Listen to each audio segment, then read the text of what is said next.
नमस्कार साथियों ये वीडियो बीपीएससी टीआरई 3 कैंडिडेट्स के लिए है। आप लोग जानते हैं कि आप लोगों का एग्ज़ाम 19 जुलाई से लेकर 22 जुलाई के बीच में प्रस्तावित है और उसी को ध्यान में रखते हुए मैं ये वीडियो बना रहा हूँ।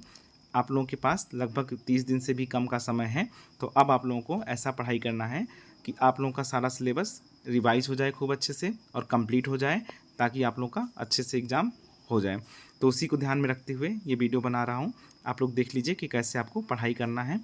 ये video PRT 6 to 8 TGT PGT सभी के लिए है, इसलिए सभी लोग देख लें और ऐसे ही टारगेट सेट करके अपना पढ़ाई करेंगे तो ज़्यादा अच्छा रहेगा। एक इफेक्टिव जो है आपको आउटपुट निकल कर आएगा और मैं उसी के रिगार्डिंग ये वीडियो बना रहा हूँ। देखिए इसको, जैसे जो है इधर 10 दिन का जो आपका टाइम है उसका एक शेड्यूल बना लीजिए। जैसे 21 तारीख की बात नहीं, 22 से लेकर 30 जून तक का, 22 से 30 जून तक का अपना एक बना लीजिए शेड्यूल कि आप लोगों को कैसे पढ़ाई करना है। क्योंकि आप लोग जानते हैं कि हर टॉपिक को आपको रिवाइज़ करना है, जो चीज़ें पढ़ चुके हैं, और एक बार पूरा सिलेबस कवर करना है। नई चीज़ें मत पढ़िएगा, अब नया जो है पढ़ने का समय नहीं रह गया है, तो आप पुरानी चीज़ों को ज़्यादा से ज़्यादा रिवाइज़ करने का सोचिए। मैं अपने पिछले वीडियो में बता चुका हूँ कि आपको क्या क्या टॉपिक पढ़ना था, तो आप लोग जानते ही होंगे। और हर टॉपिक को, हर सब्जेक्ट का नोट करके रख लीजिए। टॉपिक वाइज लेकर चलेंगे तो ज़्यादा आसानी रहेगा पढ़ने में। तो सभी विषय का अपना एक टॉपिक नोट कर लें। जैसे मान लीजिए 6 to 8 टीजीटी वालों का 2 सब्जेक्ट होगा, पीजीटी का 1 होगा, पीआरटी में 5-6-7 सब्जेक्ट हैं, और इसी तरह से जिनका जीएस आएगा 40 क्वेश्चन, उनमें 5 सेक्शन तो हैं ही, तो वो अपना भी टॉपिक नोट कर लें। जिनका हो सकता है नोट करने लायक उसका नोट कर लें। बाकी प्रीवियस ईयर पेपर मैंने बताया था 40 क्वेश्चन के लिए, उसको देखना है।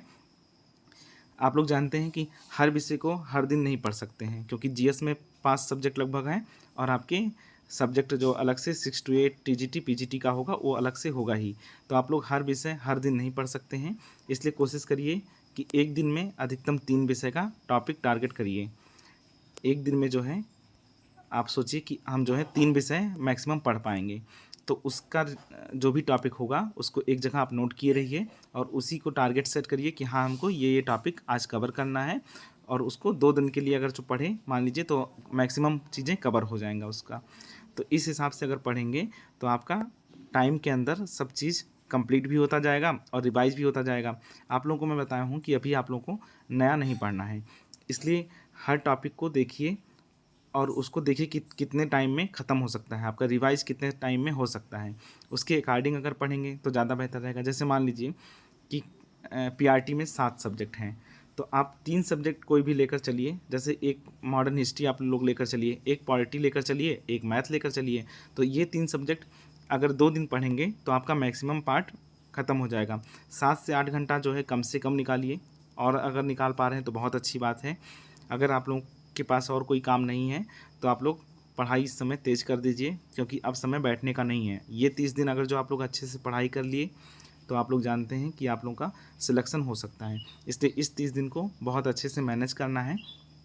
तो उसके लिए क्या है कि हर सब्जेक्ट तो पढ़ नहीं सकते हैं, तो कुछ कुछ सब्जेक्ट का बना लीजिए टॉपिक कि हमको इतना ख़त्म करना है और इतना हमको पूरा रिवाइज करना है। देखिए, जो भी टॉपिक पढ़ें वहाँ से आए हुए सारे प्रश्नों को हल करिए। मान लीजिए आप मॉडर्न हिस्ट्री का कोई सिलेबस पढ़ रहे हैं और उसमें 1857 की क्रांति पढ़ रहे हैं, तो 1857 की क्रांति से जितने क्वेश्चन आपको मिले हैं सारे के सारे आप सॉल्व कर लीजिए, क्योंकि वहाँ से जो रिपीटेड क्वेश्चन आए वो आपके गलत नहीं हों।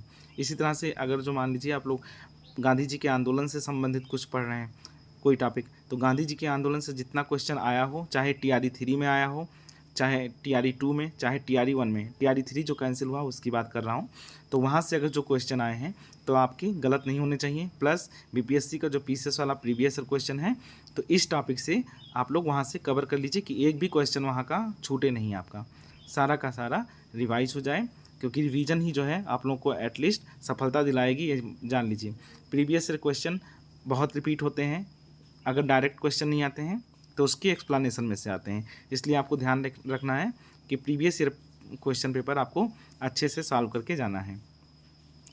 फिर जो है कैसे क्या करें, प्रीवियस ईयर क्वेश्चंस जो नहीं याद हो रहे हैं आपको और गलत हो जाते हैं, उन्हें अलग पेज में नोट कर लीजिए और उनका कोई शार्ट ट्रिक बनाने का कोशिश करिए, ताकि जो है आप लोगों को याद हो जाए वो और एग्ज़ाम में गलत नहीं हो।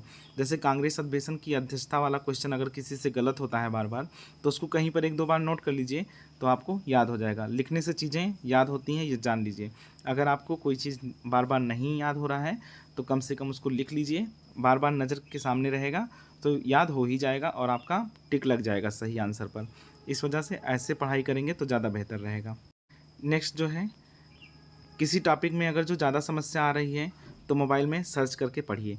मान लीजिए कोई टॉपिक आपका है और उसे जो है पढ़ने में बहुत समस्या आ रही है, नहीं याद हो रहा है, जैसे 1773 का रेगुलेटिंग एक्ट है, अगर नहीं याद हो रहा है तो थोड़ा सा मोबाइल में सर्च कर लीजिए, एक बार मोबाइल से पढ़ लीजिए। कभी कभी क्या होता है, आप रैंडम कुछ चीज़ें पढ़ते हैं मोबाइल से और देखते हैं तो आपका क्वेश्चन तैयार हो जाता है। जैसे कोई बुक है और उस बुक का नाम आप नहीं जानते हैं तो आप मोबाइल में सर्च करिए, बुक का नाम आएगा तो वो आपके दिमाग में हमेशा रहेगा, वो चीज़ कभी नहीं भूलेगा। तो ऐसे भी आप लोग तैयार करिए, क्योंकि आपको अब जो है समय है उसमें मल्टीपल अपना माइंड चलाना पड़ेगा कि हम कैसे जो है पढ़ें कितना ज़्यादा कि आप लोगों का एकदम अच्छे से तैयार हो जाए। फिर जो है जिनका 6 to 8 टीजीटी पीजीटी है वो अपना विषय हर दिन पढ़ेंगे। जैसे 6 to 8 और टीजीटी में मेन जो सब्जेक्ट है वो 2 है, आप जानते हैं कि 2 सब्जेक्ट लेना पड़ेगा, और पीजीटी में 1 सब्जेक्ट है मेन, तो इसको तो हर दिन पढ़ना है आप लोगों को। इसलिए आप लोगों को ध्यान रखना है कि इसको अलग से टाइम आपको देना पड़ेगा और मैक्सिमम टाइम आप अपने सब्जेक्ट पर दीजिए। जिनका 6 to 8 टीजीटी पीजीटी है वो अपने सब्जेक्ट पर ज़्यादा से ज़्यादा समय दें, जीएस वाले पोर्शन में भी समय दें, लेकिन मैक्सिमम टाइम आप लोग अपने सब्जेक्ट पर दीजिए। 2 से 3 घंटे आप लोग जीएस पर दे सकते हैं, और जो 5 सब्जेक्ट जीएस में आएगा आपका उसको टाइम के हिसाब से टारगेट सेट कर लीजिए और वैसे ही पढ़ाई करिए, क्योंकि वो जो है आप लोगों का 5 सब्जेक्ट जो रहेगा वो 40 का रहेगा, लेकिन जो मेन सब्जेक्ट है वो 80 नंबर का रहेगा। और 80 में आप अगर जो 65 प्लस कर ले गए और इधर जो है 25 प्लस कर ले गए, तो आप मान कर चलिए कि 90 के ऊपर आपका हो जाएगा। और 90 के ऊपर आपको अगर हो गया तो इतना जो है सिलेक्शन के लिए बहुत है, आप लोग का आराम से सिलेक्शन हो जाएगा। मेरा 93 जब आया था टीजीटी और इसमें 6 to 8 वाले में, एक में 93 था, एक में 91 था, तब मेरा जो है रैंक बना था 43। तो आप लोग समझ सकते हैं कि 43 रैंक अगर इस पर बन रहा है तो आराम से सिलेक्शन आपका हो जाएगा, क्योंकि सीट अच्छी खासी है। तो 90 के अबव आप गए तो आपका रैंक भी बनने लगेगा अच्छा, और आपका सिलेक्शन भी हो जाएगा। और मैं वही चीज़ें बता रहा हूँ जो मैंने किया था। इस टाइम आपको टाइम डिवाइड कर लेना चाहिए, 30 दिन का अगर समय है तो उसको डिवाइड कर लीजिए, और जैसे बता रहे हैं वैसे पढ़ते हुए चलिए। वैसे ही टाइम टेबल का भी मैं बताया हूँ, आप लोग मेरा पुराना वीडियो देख लीजिए जो पड़ा हुआ है इस पर, वहाँ से काफ़ी आपको हेल्प मिल जाएगा। टॉपिक भी बताया हूँ कैसे टॉपिक नोट करना है, ज्योग्राफी का बता चुका हूँ, हिस्ट्री का बता चुका हूँ, पॉलिटी का बता चुका हूँ, सभी का टॉपिक बता चुका हूँ। वहाँ से आप लोग देख लीजिए और टॉपिक नोट कर लीजिए। उतने जितने मेन टॉपिक हैं जो बताया हूँ उसको एक बार टिक ज़रूर कर लीजिएगा। 80% क्वेश्चन आपके वहाँ से आ जाएंगे, ये जान लीजिए। अगर जो 80% आप लोग नंबर ले आए तो फिर समझ लीजिए आप लोगों को बहुत संघर्ष करने की ज़रूरत नहीं पड़ेगी। जीएस आपका अगर ठीक ठाक भी रहा, बहुत एवरेज रहा, तब भी जो है आपका सिलेक्शन आराम से हो जाएगा। इसलिए बहुत ज़्यादा परेशान नहीं होना है, बस जितनी चीज़ें बता रहे हैं उतना कर लीजिए, उतने से आपका सिलेक्शन हो जाएगा। पीआरटी वालों के लिए ये है कि पीआरटी वाले अपना एनसीईआरटी से ज़रूर देखते रहें। एनसीईआरटी और प्रीवियस ईयर क्वेश्चन का देखें सोर्स कहाँ से आया हुआ है, क्वेश्चन डायरेक्टली कहाँ से आया है, और उसको अपना पढ़ाई करने का कोशिश करिए कि जल्दी से जल्दी सिलेबस ख़त्म हो जाए।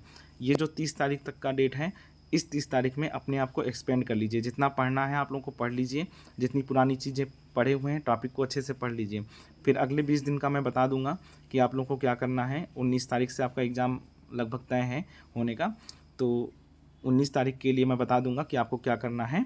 बट अभी इधर का जो समय है 30 जून तक का, उसमें आप लोग अपना कंटिन्यू करके सिलेबस जल्दी जल्दी पढ़ाई कीजिए, कवर करिए और रिवीजन करिए। मैक्सिमम टाइम रिवीजन करिए और क्वेश्चन पेपर को देखते हुए रिवाइज करना है। इसलिए आप लोग से मैं बार बार बोलता हूँ कि कम से कम जीएस वाले सेक्शन का आप जो है प्रिंट निकाल लीजिए, हार्ड कापी 40 क्वेश्चन का, वो इम्पॉर्टेंट है सभी के लिए। बाकी पीआरटी वाले तो अपना पेपर संभाल कर रखे होंगे, और टीजीटी पीजीटी वाले अपने सब्जेक्ट का जो है निकाल लें हार्ड कापी, और उसी को ध्यान में रखते हुए तैयारी करें, वो ज़्यादा इफेक्टिव होगा।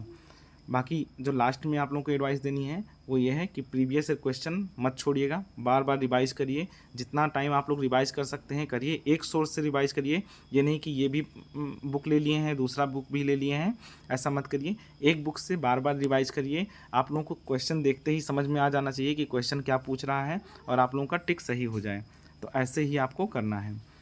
ठीक है दोस्तों, इतनी मेरी आप लोगों के लिए सलाह थी। बाकी अगर जो आप लोगों को कुछ प्रॉब्लम होगी तो आप लोग कमेंट ज़रूर करिएगा, कमेंट के माध्यम से अपना फीडबैक भी दे सकते हैं।